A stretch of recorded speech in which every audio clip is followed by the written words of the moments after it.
నమస్తే, welcome to Sakshi exclusive. Hi friends, దేశవ్యాప్తంగా ఉన్న కోట్లాది మంది ప్రజల ఆరోగ్యానికి ఫార్మా రంగానికి సంబంధించిన ఒక సంచలన వార్త ఈ వీడియోలో చెప్పబోతున్నాను. ఈ వీడియో చాలా ఇంపార్టెంట్ కాబట్టి వీడియో అయితే ఎక్కడ స్కిప్ అవ్వకుండా చూడండి. దేశవ్యాప్తంగా ఉన్న మెడికల్ షాపుల యాజమాన్యాలు ఒక భారీ దేశవ్యాప్త నిరసనకు పిలుపునిచ్చాయి. రానున్న మే 20, 2026న దేశవ్యాప్తంగా మెడికల్ షాపుల బంద్ను నిర్వహించబోతున్నట్లు All India organisation of chemist and druggist అధికారికంగా ప్రకటించింది. గత కొంతకాలంగా దేశంలో విచ్చలవిడిగా సాగుతున్న మందుల ఆన్లైన్ అమ్మకాలను అంటే ఈ ఫార్మసీల విధానాన్ని నిరసిస్తూ దేశంలోని ఫార్మాస్యూటికల్ వ్యాపార రంగాన్ని కాపాడుకోవడంతో పాటు ప్రజారోగ్యానికి చేకూరుతున్న ముప్పుపై ప్రభుత్వాల కళ్ళు తెరిపించడమే ధ్యేయంగా ఈ దేశవ్యాప్త నిరసనను చేపట్టబోతున్నారు. అయితే దేశవ్యాప్తంగా ఒకే రోజు లక్షలాది మెడికల్ షాపులు మూతపడితే రోగుల పరిస్థితి ఏమిటి? అత్యవసర మందుల సరఫరా ఎలా సాగుతుంది అన్న ఆందోళనలు ఇప్పుడు సర్వత్రా వ్యక్తమవుతున్నాయి. ఈ తీవ్రమైన పరిస్థితిని దృష్టిలో ఉంచుకొని drugs controller officers India welfare association జాతీయ అధ్యక్షుడు శ్రీ జి కోటేశ్వరరావు ఒక కీలక ప్రకటన విడుదల చేశారు. బంద్ సమయంలో ప్రజారోగ్యానికి ఎలాంటి భంగం కలగకుండా, శాంతి భద్రతలకు విఘాతం కలగకుండా అత్యవసర ప్రాణరక్షక మందులు నిరంతరాయంగా అందుబాటులో ఉండేలా చూడాలని ఆయన అన్ని వర్గాలకు సుదీర్ఘమైన విజ్ఞప్తి చేశారు. ఈ బంద్ వల్ల సామాన్య ప్రజలు ఇబ్బందులు పడకుండా ఉండేందుకు, వ్యవస్థలు సజావుగా సాగేందుకు వివిధ వర్గాలు ఎలాంటి ముందస్తు జాగ్రత్తలు తీసుకోవాలో వారు స్పష్టమైన మార్గదర్శకాలను జారీ చేశారు. ఆ వివరాలను ఇప్పుడు చూద్దాం. మొదటగా ఈ బంద్ ప్రభావం నేరుగా పడేది సామాన్య ప్రజలపైనే. కాబట్టి ప్రజలు ఎలాంటి ముందస్తు జాగ్రత్తలు తీసుకోవాలో ఇప్పుడు చెప్తాను. ముఖ్యంగా మధుమేహం అంటే షుగర్ వ్యాధి, రక్తపోటు అంటే బీపీ, ఆస్తమా, గుండె జబ్బులు, మూర్ఛ వ్యాధి, క్యాన్సర్ వంటి ప్రాణాంతక దీర్ఘకాలిక వ్యాధులతో బాధపడే రోగులు ఈ బంద్ విషయంలో అత్యంత అప్రమత్తంగా ఉండాలి.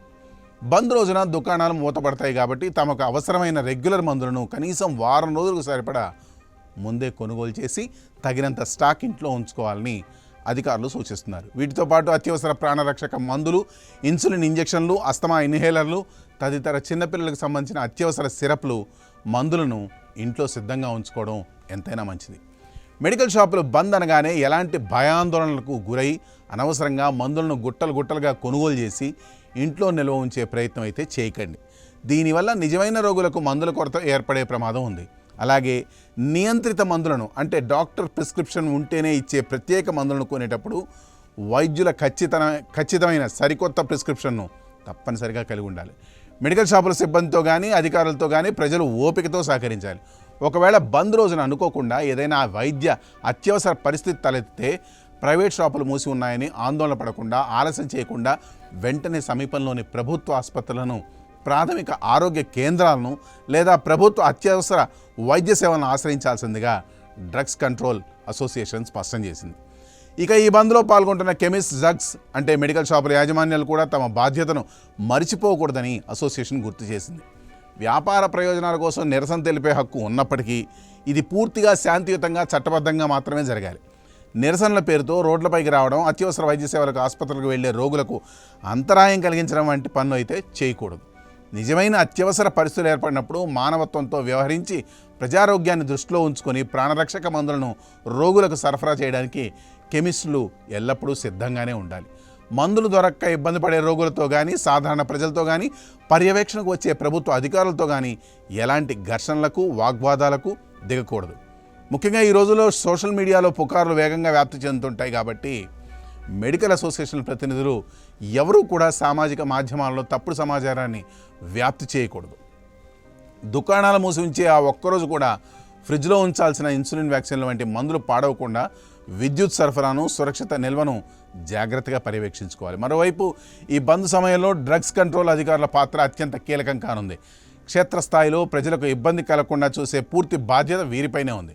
అధికారులు రాష్ట్ర వ్యాప్తంగా ఉన్న అన్ని ప్రాంతాల్లో అత్యవసర ప్రాణరక్షక మందుల లభ్యతను నిరంతరం పర్యవేక్షించాల్సి ఉంటుంది. ఎక్కడ కూడా అత్యవసర మందుల కొరత రాకుండా ప్రభుత్వ, ప్రైవేట్ ఆసుపత్రులు, 24 గంటలు పనిచేసే ఎమర్జెన్సీ ఫార్మసీలు, హోల్సేల్ డీలర్లు, జిల్లా పరిపాలనా యంత్రాంగంతో నిరంతరం ఫోన్ ద్వారా క్షేత్రస్థాయి పర్యటనల ద్వారా సమన్వయం చేసుకోవాలి. బంద్ను ఆసరాగా చేసుకొని కొందరు అక్రమార్కులు మందులను దాచిపెట్టి బ్లాక్ మార్కెటింగ్ చేసే అవకాశం అయితే ఉంది, లేదా నకిలీ మందులను విక్రయించే ప్రమాదం ఉంది. అలాంటి అక్రమ అమ్మకాలపై, చట్ట విరుద్ధమైన ఆన్లైన్ మందుల పంపిణీపై అధికారులు కఠిన నిఘా ఉంచాలి. స్థానిక కెమిస్ట్ అసోసియేషన్తో నిరంతరం సంప్రదింపులు జరుపుతూ ఎక్కడైనా సమస్యలు తలెత్తితే వాటిని శాంతియుతంగా పరిష్కరించుకోవాలి. క్షేత్రస్థాయిలో మందుల సరఫరా ఎలా ఉంది, ప్రజల పరిస్థితి ఏమిటనే దానిపై ఎప్పటికప్పుడు ఉన్నతాధికారులకు రియల్ టైం నివేదికలను సమర్పించాల్సి ఉంటుందని డ్రగ్ అసోసియేషన్ తెలిపింది. చివరగా రాష్ట్ర ప్రభుత్వాలు ప్రజల ప్రాణాలకు ఆరోగ్యానికి పూర్తి భరోసా కల్పిస్తున్నాయి. అన్ని ప్రభుత్వ ఆసుపత్రులు, ఏరియా ఆసుపత్రులు, ప్రాథమిక ఆరోగ్య కేంద్రాల్లో ప్రాణరక్షక మందుల కొరత లేకుండా ముందస్తుగా అదనపు స్టాక్ను సిద్ధం చేశాయి. మందుల సరఫరాను, అత్యవసర వైద్య సేవలను నిరంతరం పర్యవేక్షించడానికి జిల్లా కలెక్టర్ల ఆధ్వర్యంలో ప్రత్యేక కంట్రోల్ రూమ్లను ఏర్పాటు చేస్తున్నారు. డ్రగ్స్ కంట్రోల్ అడ్మినిస్ట్రేషన్, పోలీస్, ఆరోగ్య శాఖ, వర్తక సంఘాలతో సమన్వయ సమావేశాలు నిర్వహించి బంద్ ప్రశాంతంగా ముగిసేలా ప్రణాళికలు సిద్ధం చేశారు. బంద్ కారణంగా రోగులకు ఎలాంటి అసౌకర్యం కలగకుండా రక్షణ చర్యలు చేపడుతూనే ఆన్లైన్ మందుల అమ్మకాలు, ఫార్మా నిబంధనలపై వర్తక సంఘాలకు ఉన్న ఆందోళన, అభ్యంతరాలను కేంద్ర ప్రభుత్వం దృష్టికి తీసుకెళ్లి సమస్యల పరిష్కారానికి సంబంధిత భాగస్వాములతో ఒక నిర్మాణాత్మకమైన చర్చల ప్రక్రియను ప్రారంభించేందుకు ప్రభుత్వాలు సిద్ధమవుతున్నాయి. దేశవ్యాప్త బంద్ పిలుపు నేపథ్యంలో ప్రజారోగ్యం, రోగుల భద్రతను కాపాడడం మనందరి ఉమ్మడి బాధ్యత. Drugs control officers India welfare association చేసిన ఈ సూచనలు పాటిస్తూ అటు నిరసనకారులు, ఇటు ప్రజలు, అధికారులు బాధ్యతాయుతంగా వ్యవహరించి సామాజిక సామరస్యాన్ని కాపాడాలని మేము కోరుకుంటున్నాం. That's all for today. This is Harikrishna signing off for Sakshi Exclusive.